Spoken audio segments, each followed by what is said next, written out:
Guys OnePlus Nord CE3 వచ్చేసి చాలా మంచి స్పెసిఫికేషన్స్తోని 25,000 సెగ్మెంట్ లాంచ్ అయిపోతున్నారు. ఈ ఫోన్ డిజైన్ కానీ స్పెసిఫికేషన్స్ కానీ సూపర్బ్ అయితే ఉన్నాయి. అయితే ఈ ఫోన్లో 188 మెగాపిక్సెల్ ప్రైమరీ కెమెరాగా ఇంట్రడ్యూస్ చేయబోతున్నారు. OnePlus నుండి ఇది ఒక బెస్ట్ న్యూ ఫీచర్ అని చెప్పాలి. 188 మెగాపిక్సెల్ ప్రైమరీ కెమెరా ప్రొవైడ్ చేయడం అండ్ ఈ ఫోన్ మనకు గ్లాస్ ఫినిషింగ్తో వస్తుంది. డిజైన్ కూడా చూడడానికి చాలా సూపర్ ప్రీమియం అయితే కనిపిస్తుంది. ఈ ఫోన్లో స్నాప్డ్రాగన్ ప్రాసెసర్ ఇంక్లూడ్ చేశారు అండ్ అడల్ట్ స్టడర్ కూడా స్కిప్ అయితే చేయలేదు. ఈ ఫోన్లో యూజ్ చేసిన ప్రాసెసర్ వచ్చేసి స్నాప్డ్రాగన్ 695 ప్రాసెసర్ యూజ్ చేస్తారు. ఈ ప్రాసెసర్ వచ్చేసి మనకు 6nm టెక్నాలజీ. పర్ఫార్మెన్స్ మాత్రం అదిరిపోతుంది. 25,000 సెగ్మెంట్ అండర్లో చాలా ఫేమస్ ప్రాసెసర్ ఇది. ఈ ఫోన్ బేసిక్గా 6GB RAM and 8GB RAM 2 వేరియంట్స్లో తీసుకొస్తారు. 25,000 సెగ్మెంట్లో తీసుకొచ్చేది మాత్రం 8GB ర్యామ్ మాత్రమే అండ్ LPDDR5 ర్యామ్తో వస్తలేదు. ఇది LPDDR4X ర్యామ్తో వస్తుంది. UFS 3.1 స్టోరేజ్ సపోర్ట్ చేస్తుంది.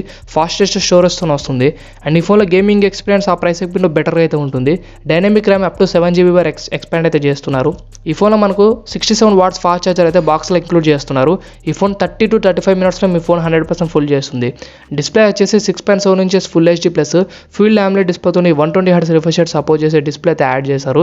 కానీ Gorilla Glass 5 ప్రొటెక్షన్తో HDR10+ సపోర్ట్ చేస్తూ ఈ ఫోన్ డిస్ప్లే అయితే రాబోతుంది అండ్ చాలా షార్ప్గా ఉంది డిస్ప్లే. సైడ్కి మంచుకు పంచ్ హోల్ ప్యానల్ అయితే ప్రొవైడ్ చేస్తారు. ఇది పోయిన జనరేషన్ యూజ్ చేసిన డిస్ప్లేని ఆల్మోస్ట్ OnePlus Nord 2 సిరీస్లో యూజ్ చేస్తారు. చాలా బెటర్గా అయితే ఉంటుంది అండ్ డిస్ప్లేతో మనకి ఎలాంటి ప్రాబ్లమ్స్ అయితే రాదు. Next battery life fast charging గురించి డిస్కస్ చేస్తే 5000 mAh బ్యాటరీతో 67 వాట్స్ ఫాస్ట్ ఛార్జర్ బాక్స్ అయితే ప్రొవైడ్ చేస్తున్నారు. USB Type-C పోర్ట్తో వస్తుంది. ఈ phone under display finger print స్కానర్తో వస్తుంది. NFC సపోర్ట్ చేస్తుంది అండ్ స్టీరియో స్పీకర్స్ ఉండదు. సింగిల్ స్పీకర్తో మాత్రమే వస్తుంది. NFC కూడా సపోర్ట్ చేస్తుంది. ఈ ఫోన్ 5G కనెక్టివిటీతో 25,000 సెగ్మెంట్లో చాలా మంచి స్పెసిఫికేషన్స్తో తీసుకొస్తున్నారు. ఈ ఫోన్లో మీకు ఆ ప్రైస్ సెగ్మెంట్లో తీసుకోవడానికి మెయిన్ స్పెసిఫికేషన్స్ వచ్చేసి 188 మెగాపిక్సెల్ ప్రైమరీ కెమెరా, ఇంకా 2 కెమెరాస్ 2 మెగాపిక్సెల్ ప్రొవైడ్ చేశారు. 4K రెజల్యూషన్ సపోర్ట్ చేస్తుంది. ఆ ప్రైమరీ 188 మెగాపిక్సెల్తో చాలా మంచి ఫోటోస్ అయితే మనం డీటెయిల్గా తీసుకోవచ్చు.